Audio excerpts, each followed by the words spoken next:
Bienvenidos a Cálculo 21. Por Juan Beltrán. Historia de las matemáticas. Por E.T. Bell. Traducción de R. Ortiz.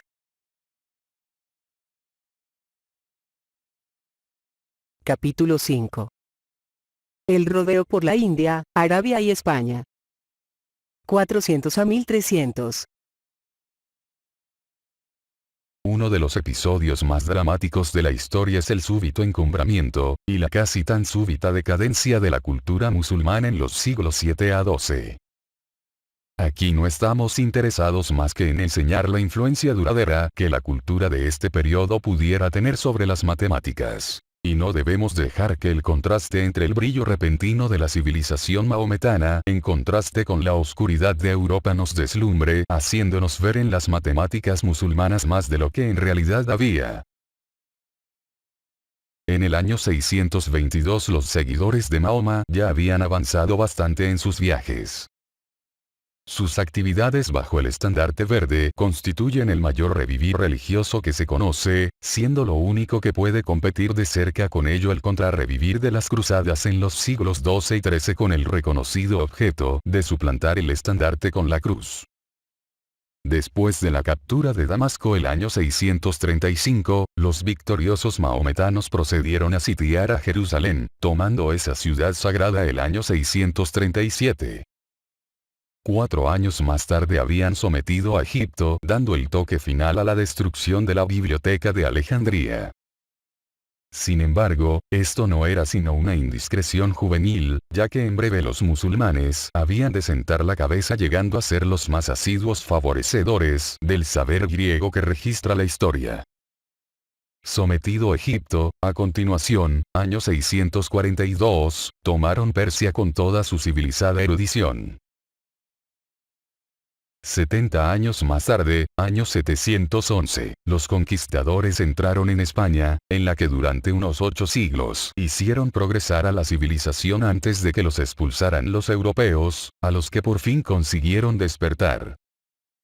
Además de sembrar para siglos la fértil semilla de la guerra, trajeron consigo a Europa la aritmética y el álgebra de la India y de Grecia, y la geometría griega. Bagdad, a orillas del Tigris, fue bajo los califas abasidas, desde el año 750 a 1258, la capital de la cultura oriental, y, Córdoba, en España, la reina intelectual del occidente. Después de la derrota de los árabes, año 1212, los eruditos judíos, muchos de los cuales habían adquirido su saber de los tolerantes musulmanes, compitieron con los maestros cristianos en la difusión de la ciencia y de las matemáticas que habían de relegar al escolasticismo el limbo de las desdichas del intelecto, olvidables pero inolvidadas. Durante la larga ausencia de los musulmanes, España no contribuyó nada a las matemáticas. Con la partida involuntaria de los judíos a fines del siglo XV, una salvaje intolerancia para la libertad del pensamiento, judío o gentil, sucedió a una sana liberalidad, dejando como monumento a la ciencia 4 siglos estériles.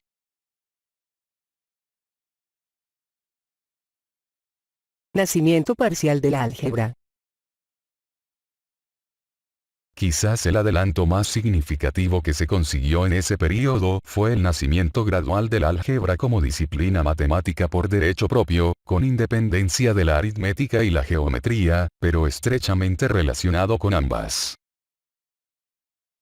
También empezó a ser posible reconocer a la trigonometría como división separada de las matemáticas. Y hay quien ve en la trigonometría de los musulmanes su obra más grande y más original. Se le puede conceder en parte la originalidad, pero por razones que quedarán claras cuando avancemos más, la trigonometría no tiene para las matemáticas actuales importancia comparable con el álgebra de los hindúes y de los musulmanes, con su lucha fracasada por un simbolismo operatorio.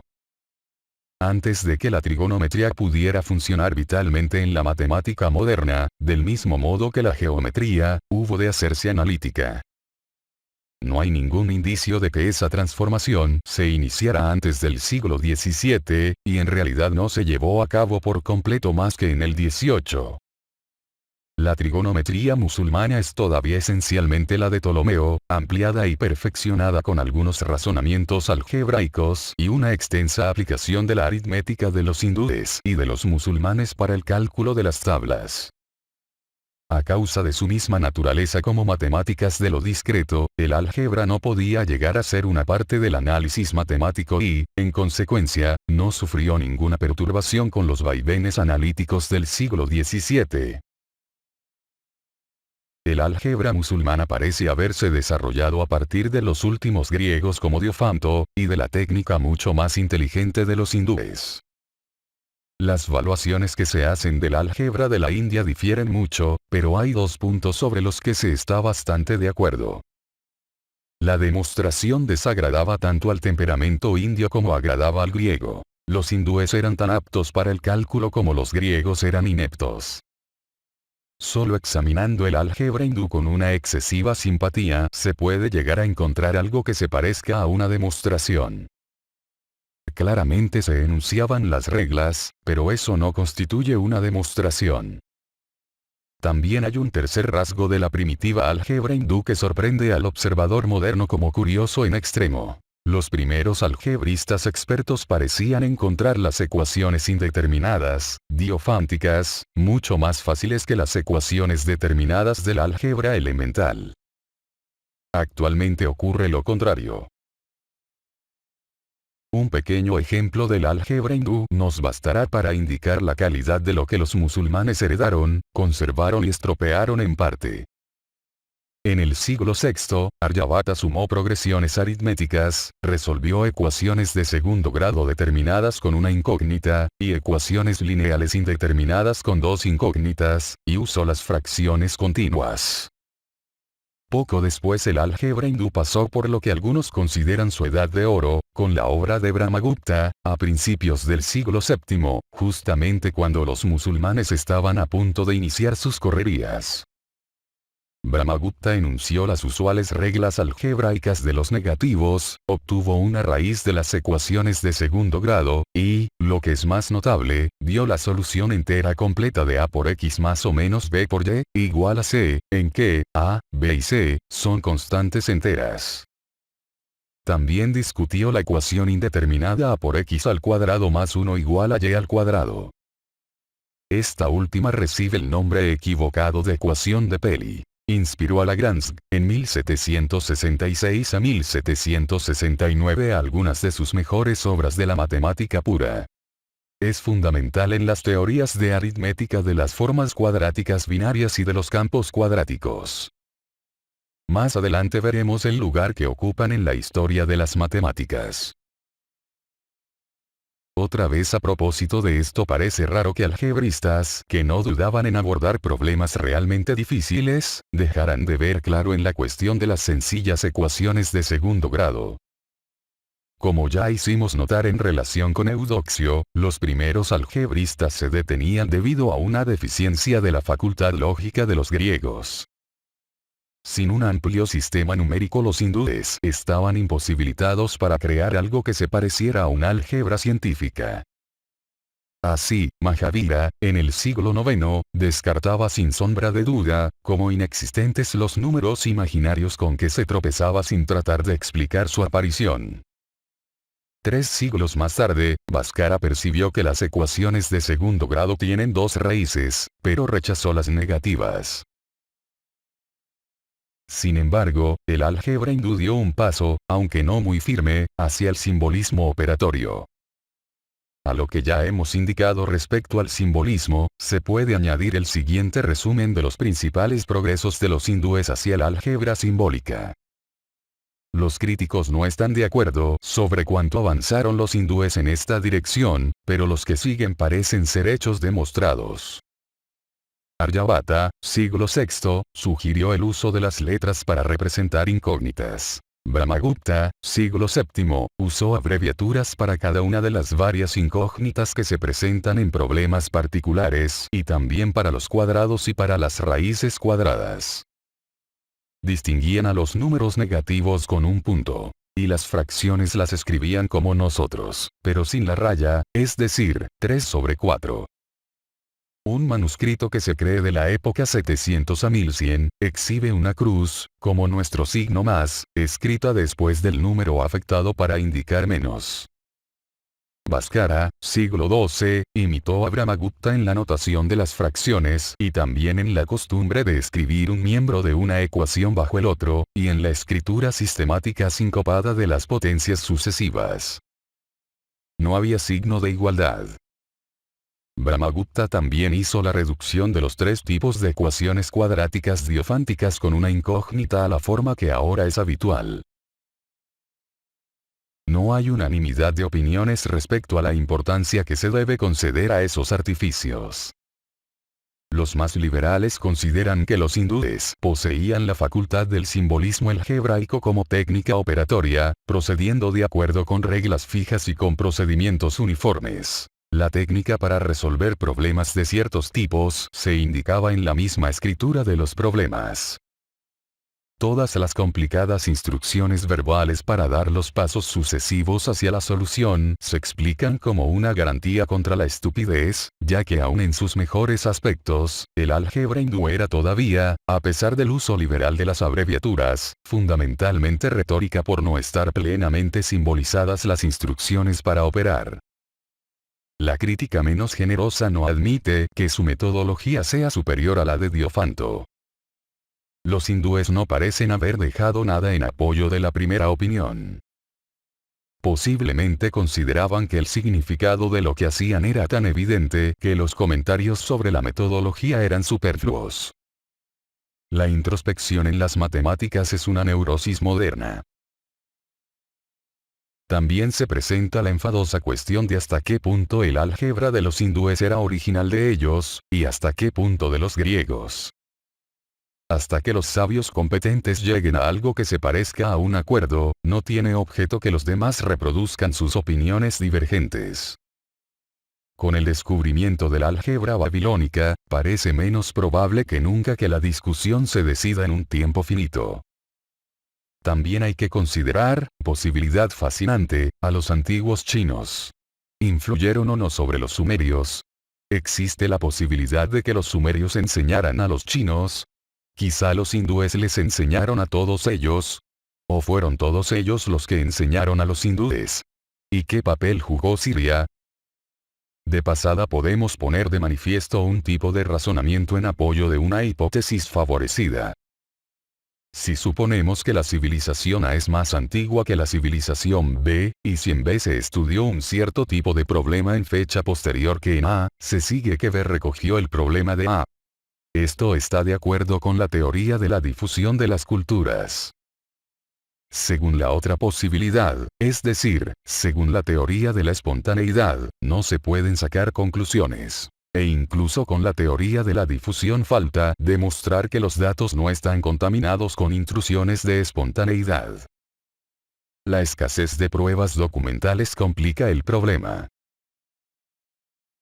Por fortuna para nuestro interés inmediato, no es necesario resolver esas profundas cuestiones, antes de que se haya podido aclarar la influencia de la aritmética y del álgebra hindúes sobre las matemáticas de los árabes.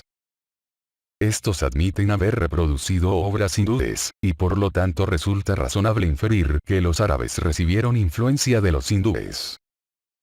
Con esta suposición se pone de manifiesto una vez más lo propensos que son los humanos a ir a casa por el camino más largo. Como los griegos con su indiferencia hacia la álgebra babilónica, los árabes acabaron por volver la espalda a los rudimentarios indicios de simbolismo operatorio que contenía el álgebra hindú y la suya propia, y escribieron todo, hasta los nombres de los números, con todas sus letras. Este retroceso de los árabes fue un paso hacia atrás tan lamentable como el que más de los que registra la historia de las matemáticas. Absorbiéndose en recoger inteligentemente y en examinar meticulosamente los numerosos ejemplares interesantes, perdieron de vista por completo el objetivo principal. Tan solo en 1489, cuando en Alemania, Widman inventó los signos más y menos, empezó a hacer el álgebra más operacionalmente simbólica de lo que había sido para Diofanto y para los hindúes. Antes de dejar el álgebra hindú, observaremos lo que se suele considerar como su culminación. La inspeccionaremos muy de cerca, primero con el halo de una dorada puesta de sol, después a la luz poco sentimental de las matemáticas. Los dos aspectos son extrañamente distintos. Dejaremos al gusto de cada cual preferir uno u otro.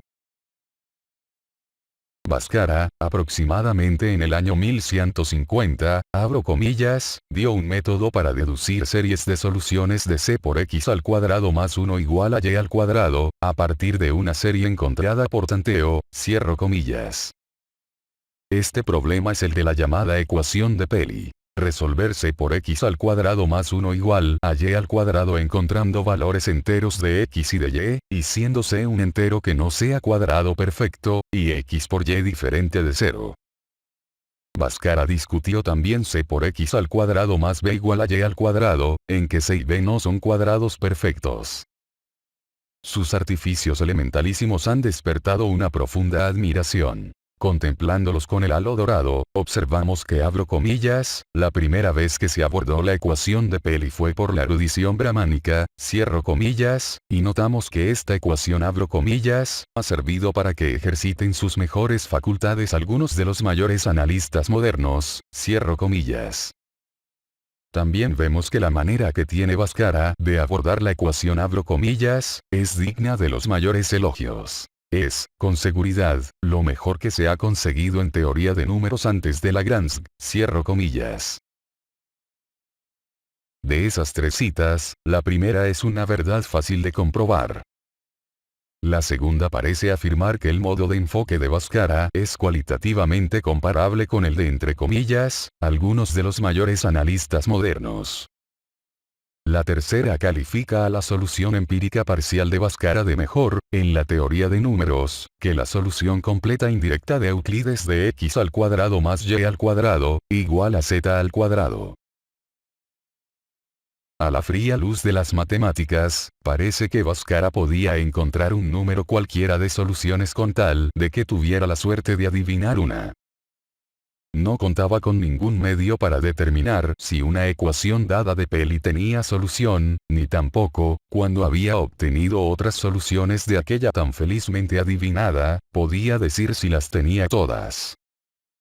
Su procedimiento para determinar soluciones a partir de la inicial era ingenioso. Pero ignoraba los únicos puntos de alguna dificultad y de interés matemático. La existencia de una solución, y el saber si las obtenidas eran todas. En contraste con este supremo resultado de la erudición brahmánica, observemos lo que sucedió cuando uno de entre comillas, nuestros mayores analistas modernos, ejercitó sus entre comillas, mejores facultades, en la ecuación de Peli. Lagrange admitió que tuvo que esforzarse para conseguir sus resultados. En 1766 a 1769 solucionó el problema de existencia, y dio un método directo no empírico para encontrar todas las soluciones. Bhaskara era un empírico, Lagrange un matemático. La conclusión desprovista de romanticismo es que Bhaskara quedó muy por debajo del nivel establecido por Euclides, nivel que no se volvió a alcanzar hasta Lagrange, en el siglo XVIII. No parece injusto sacar la misma conclusión respecto al resto de las matemáticas hindúes. Pero se suele conceder que los mejores algebristas hindúes estaban muy por delante de Diofanto en pericia operatoria. Esto, y su fracasada tentativa de crear un simbolismo operatorio, parece haber sido la principal aportación de los hindúes al desarrollo de la matemática.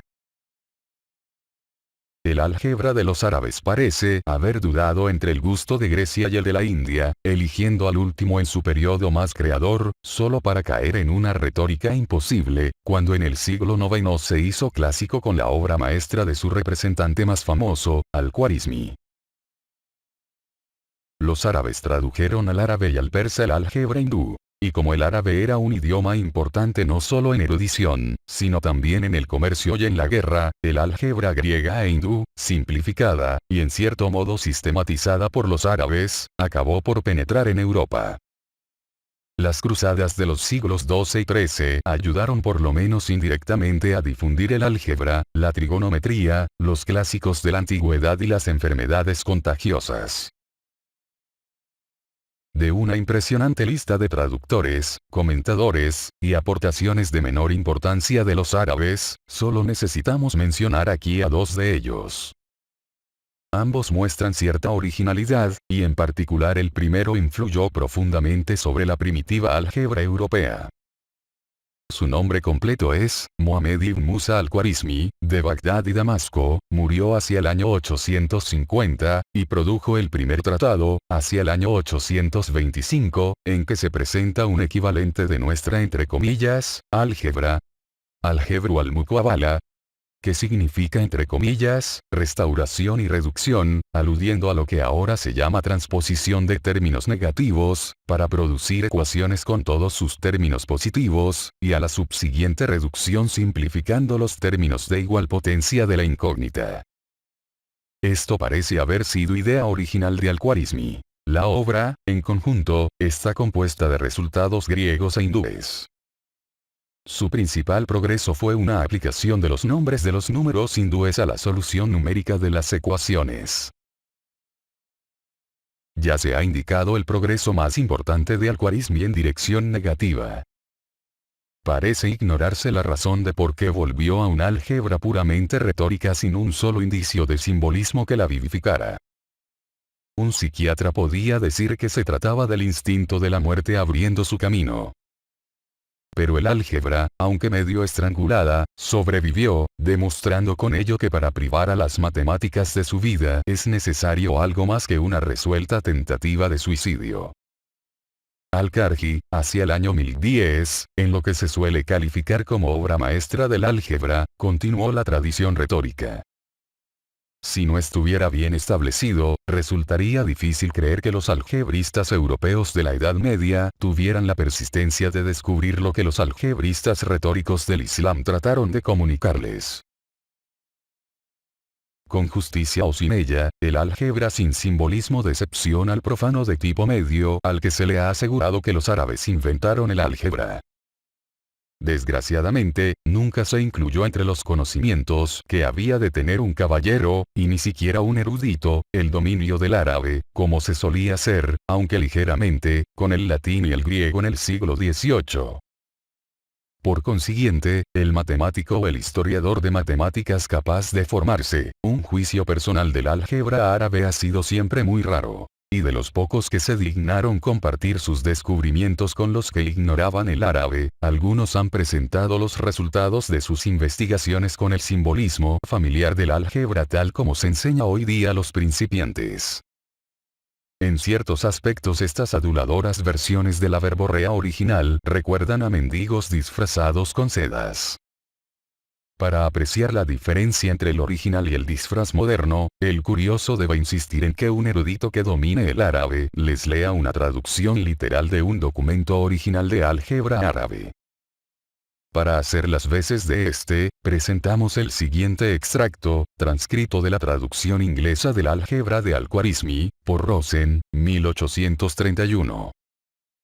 La traducción de este reproduce el árabe original, de modo que los conocedores pueden saborear su calidad. El párrafo que citamos pertenece a la Historia de las Notaciones Matemáticas, 1928, del historiador suizo de las matemáticas Florian Cajori. Rosen hace notar que en el texto siempre se expresan los números por medio de palabras. Los números hindú-arábigos solo se usan en las figuras, y en algunas notas marginales. A continuación transcribimos el párrafo. ¿Cuál es el cuadrado que al añadirle 21 a dirhem se hace igual al equivalente de 10 raíces de aquel cuadrado? Solución. Divídase por 2 el número de las raíces. La mitad es 5. Multiplíquese este por sí mismo. El producto es 25. Sustráigase de esto el 21 que está relacionado con el cuadrado. El resto es 4. Extráigase raíz. Es 2. Sustráigase esto de la mitad de las raíces, que es 5. El resto es 3. Esto es la raíz del cuadrado que se buscaba, y el cuadrado es 9. O también se puede sumar la raíz a la mitad de las raíces. La suma es 7. Esta es la raíz del cuadrado que se buscaba, y el cuadrado en sí es 49. Por supuesto que el simbolismo en sí no es matemática, y ninguna notación por muy hermosa y apropiada que sea puede hacer que un razonamiento torpe o trivial parezca matemático. Hay partes enteras de la matemática sin apenas simbolismo, y páginas enteras de símbolos sin apenas nada de matemáticas. Sin embargo, como en el párrafo anterior, el evitar por completo el simbolismo no es siempre una virtud digna de imitación, especialmente por los neófitos. Rosen traduce, para los profanos que puedan encontrar dificultades para reconocer el álgebra que se pone ante ellos, el ejercicio retórico de Al-Khwarizmi en su equivalente simbólico. Esta ecuación particular se presenta muchas veces en la historia primitiva del álgebra.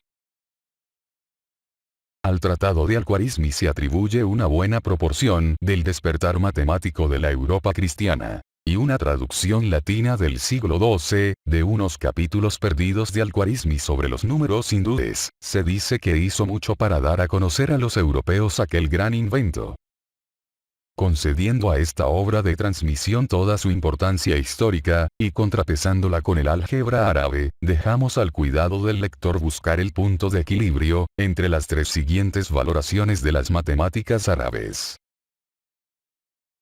El más grande matemático de su época, principios del siglo IX, y si se tienen en cuenta las circunstancias que concurrían, uno de los mayores de todos los tiempos, fue Al-Khwarizmi.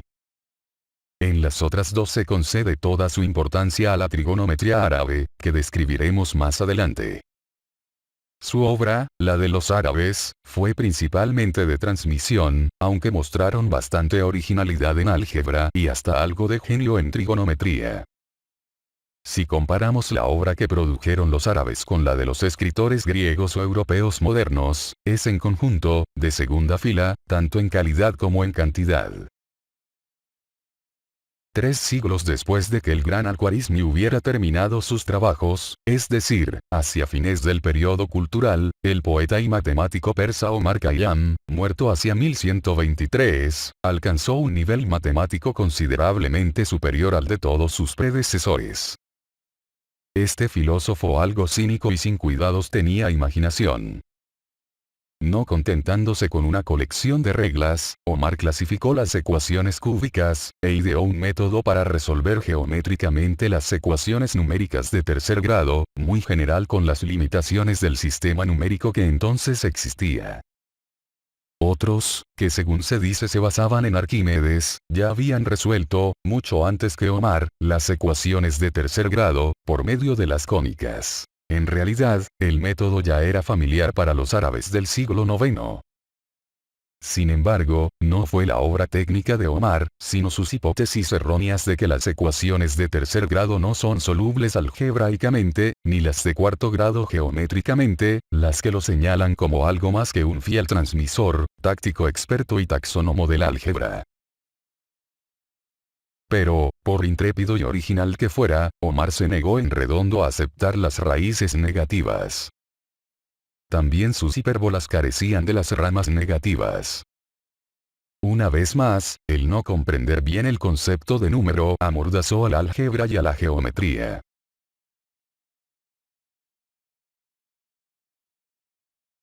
La aparición de la trigonometría. En su significado literal de medida del triángulo, la trigonometría es tan vieja como Egipto, aunque desde luego en una forma extraordinariamente rudimentaria.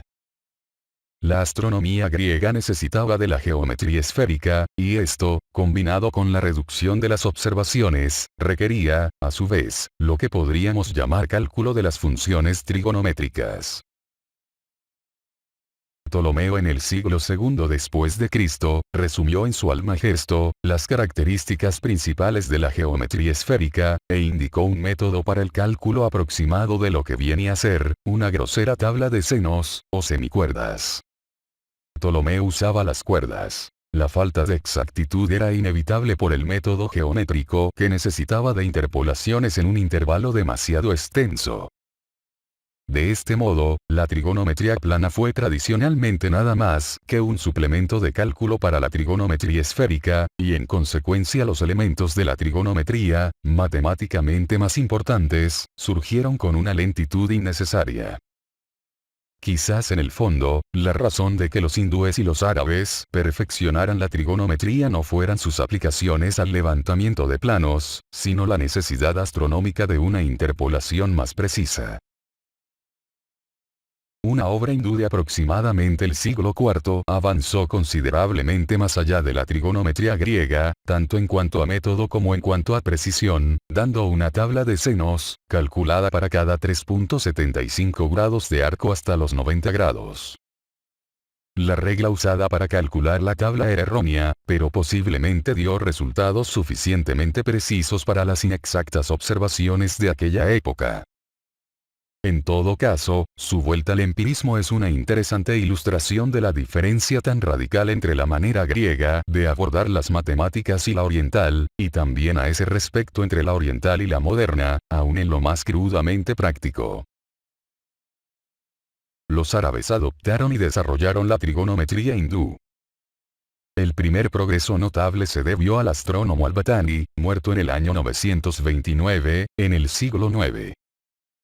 Si bien en realidad no fue el primero que aplicó el álgebra, en lugar de la sola geometría a la trigonometría, este astrónomo matemático fue el primero que dio un gran paso en esa dirección. Además usó del seno hindú, la tangente y la cotangente. En el siglo X se calcularon tablas de estas dos últimas, y también hicieron su aparición la secante y la cosecante como razones trigonométricas. Por estar el concepto de función todavía aproximadamente 600 años en el futuro, nada en su obra se parece mucho a la trigonometría elemental de hoy día. Se pueden citar otros tres nombres que señalan fases definidas en el nacimiento de la trigonometría como disciplina matemática separada. Abul Wefa, a últimos del siglo X, empezó a sistematizar toda la trigonometría que se conocía en la época, y la redujo a un sistema deductivo muy poco sólido. El primer texto árabe de trigonometría como ciencia independiente fue el debido al astrónomo persa, Nasir-ed-Din, 1201 a 1274. El libro era algo más que un simple compendio, y daba abundantes muestras de un seguro talento matemático. Como el álgebra de Diofanto, esta obra quedó demasiado cerca del fin de su época cultural para que pudiera ejercer todo su peso sobre el futuro de las matemáticas, y los europeos repitieron muchas de sus partes, en apariencia, sin darse cuenta de su existencia. El último nombre que citaremos sugiere una curiosa parte de la historia que puede ser digna de exploración. Leonardo de Pisa, Fibonacci, reaparecerá más adelante. Aquí indicaremos que publicó su obra maestra, el Liber Abaci, en 1202, revisado en el año 1228. Se debe en gran parte a Leonardo el dar a conocer en Europa el álgebra hindú-arábiga y los números hindúes.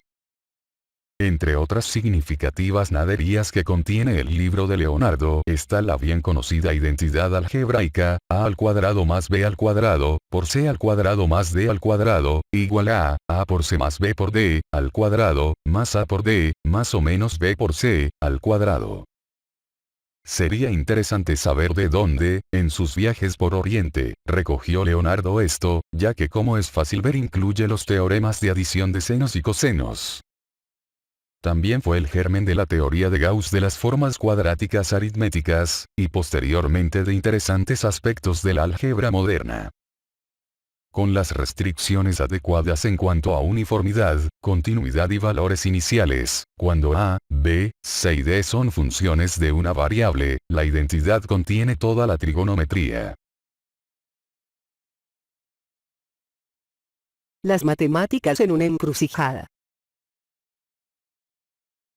Mientras que Europa dormía y se olvidaba de las matemáticas griegas, los eruditos árabes traducían laboriosamente todo lo que podían recuperar de la obra de los matemáticos clásicos griegos. Varias de estas traducciones fueron las primeras fuentes en que la Europa cristiana pudo revivir las matemáticas que había dejado morir. por este oportuno servicio a la civilización, no cabe la menor duda de que los árabes merecen toda la gratitud que han recibido. Pero, aun a riesgo de parecer ingrato, el matemático ha de atemperar la gratitud con el hecho de que erudición y creación pertenecen a universos diferentes. Si los árabes no hubieran hecho nada más que preservar y transmitir, apenas hubieran merecido una mención de pasada, aun en los relatos más resumidos del desarrollo de las matemáticas. Esto puede parecer demasiado brutal, pero es justo con arreglo al único criterio que asegura el progreso en vez del estancamiento.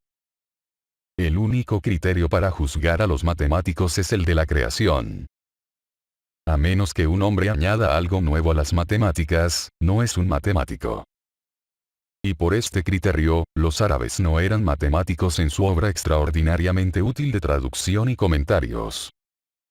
Recordando que nos interesamos principalmente en las cosas que han sobrevivido, examinaremos brevemente la obra de traducción y comentario de los árabes, y con ella parte de su trigonometría, a la luz de las matemáticas actuales. En todo tiempo, solo unos cuantos historiadores especializados de las matemáticas han llegado a asimilar cualquiera de las obras maestras griegas. No solamente la vida de los que quieren adquirir conocimientos prácticos de matemáticas es demasiado corta para que pretendan dominar a Apolonio o a Arquímedes, sino que sería un derroche de esfuerzos mayor de lo que se puede imaginar. De ello no podría surgir sino erudición. La obra de los maestros griegos se diluyó hace siglos en la corriente de la vida. Solo sobrevive el espíritu de sus ideas esenciales, y algunos de los resultados que los principiantes aprenden hoy día con mucha facilidad por métodos modernos. De modo que la aportación de los árabes, de traducción y comentarios, ha sobrevivido, no matemáticamente sino solo como monumento de erudición. Se puede razonar que sin esa masa moribunda de matemáticas griegas no hubiera habido inspiración para las nuevas matemáticas del siglo XII. Que sin Apolonio no hubiera existido Descartes, sin Diofanto no hubiera existido Fermat, y así sucesivamente. En contra de esto se puede mantener que la originalidad estaba ahogada bajo una capa de erudición y que, sentimentalismo aparte, el mayor servicio que un pasado muerto puede prestar a las matemáticas es el de enterrar a sus muertos. Los razonamientos no permiten tampoco una decisión objetiva, de modo que los dejaremos observando simplemente que los matemáticos ya no estudian a los clásicos griegos preservados por los árabes, ni lo han hecho durante los 2 últimos siglos y medio. La suerte de la trigonometría esférica, en la cual los árabes derrocharon tanta pericia, ilustra el inevitable retroceso de las cosas inicialmente desarrolladas para fines de inmediato interés práctico. Su utilidad puede subsistir, pero el interés científico que pudieran haber tenido en otro tiempo ya murió. La trigonometría esférica ya no es la corriente viva de las matemáticas, ni por su contenido, ni por ninguno de sus métodos. A menos que el estudiante de hoy día necesite esa materia para alguna determinada rutina tal como la anticuada astronomía de posición, ni siquiera necesita saber que la trigonometría esférica existe. De todas las materias de la matemática elemental, la trigonometría esférica es probablemente la más muerta y la más repulsiva para todo el que sienta las más leves palpitaciones de un sentido de la matemática vital.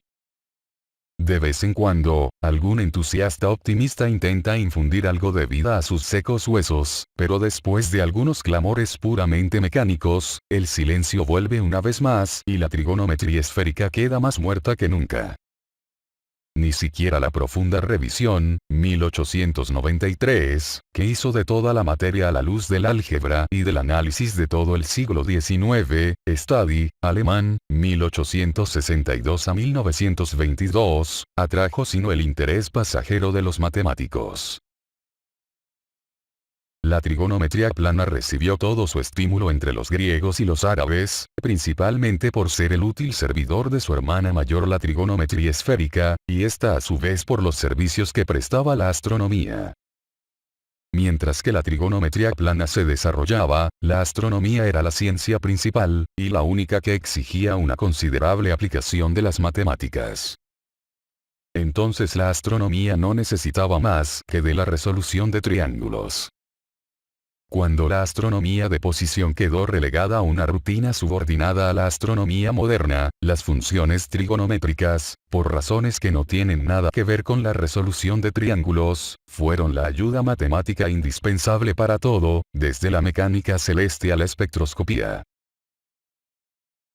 Al evolucionar la ciencia moderna posterior a Galileo, la astronomía no fue ya sino una ciencia entre muchas, algunas de ellas de mayor importancia práctica que la astronomía en una civilización científica.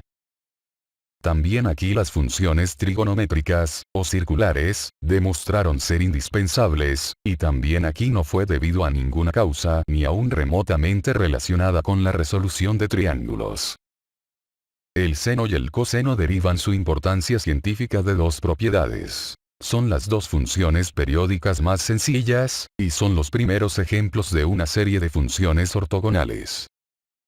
Ambas propiedades quedaban varios siglos en el futuro cuando los árabes terminaron su obra. La segunda tenía que esperar al cálculo integral. La ortogonalidad está en la base de las aplicaciones modernas del seno y del coseno, haciendo posible la resolución de importantes problemas de contorno que surgen de las ecuaciones diferenciales de la física matemática. Sería difícil imaginar una ciencia física sin funciones ortogonales. Pero quizás puedan hacerlo nuestros sucesores, y entonces quizás nos consideren como nosotros consideramos a nuestros predecesores. Quizás nos queden tan agradecidos como nosotros lo estamos a los hindúes y a los árabes por lo que inventaron, desarrollaron y nos transmitieron para seguirlo desarrollando. Al despedirnos de los árabes, los vemos dudando desesperadamente en la encrucijada de la antigua y de la moderna matemática. El progreso pasó por delante de ellos antes de que pudieran resolverse, a volver la espalda a aquel pasado que habían rescatado del olvido. Hemos concluido con la lectura del capítulo 5 del libro. En un próximo video daremos lectura al capítulo 6, titulado, 4 siglos de transición, 1202 a 1603. Les recomiendo que se suscriban a mi canal de YouTube. Y una vez suscritos, hagan clic sobre esta campanita para que a su correo electrónico les llegue una notificación cada vez que yo publique un video nuevo. Hasta pronto y ánimo en el esfuerzo por aprender.